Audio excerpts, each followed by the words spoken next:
आज हम आपको दो सूत्र बताते हैं जीवन के, हमारे व्यक्तिगत अनुभव और कुछ रिसर्च बेस।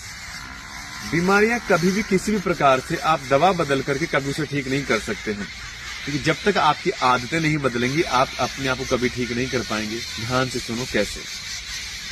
आयुर्वेद तो ये कहता है कि जब तक आपकी अग्नि मंद है, मतलब जठरा अग्नि मंद है, तब तक आपको कहीं ना कहीं बीमारियां रहेंगी ही रहेंगी। और योग ऐसा कहता है कि अगर आपका श्वास, आपका प्राण अगर इम्बैलेंस हो गया, अगर श्वासों में उथल पुथलता है, तो 100% तक है कि आपको कहीं ना कहीं बीमारियां आएंगी। तो समाधान क्या करें?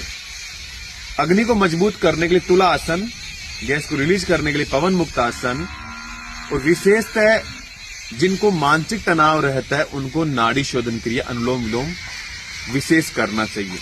अब चीजें बहुत सारी ये बातें करने के लिए, हमने बहुत सारी चीजें आपको पहले भी बता रखी हैं, लेकिन उसको जब तक आप इम्प्लीमेशन करेंगे नहीं तब तक आपको उसका लाभ नहीं मिलेगा। और जब आप उसका लाभ लेंगे तो लाभ कब लेंगे? जब आप उस पर इम्प्लीमेशन करेंगे। इसलिए योग और आयुर्वेद का थोड़ा संगम साथ में लेकर के चलो तो जीवन की हर प्रकार की समस्या का लाभ मिल जाता है। लेकिन सबसे बड़ी बात, विश्वास होना चाहिए योग और आयुर्वेद के ऊपर। जब तक विश्वास धारण नहीं करोगे तब तक कहीं ना कहीं समस्याओं में आप उलझे रहेंगे। इसलिए प्राण को साधने के लिए अनुलोम विलोम करो और अग्नि को बढ़ाने के लिए सुपाच्य हल्का आहार लो, तो नाभि, नले, धरण, कोडी सब निकल करके बाहर हो जाती हैं।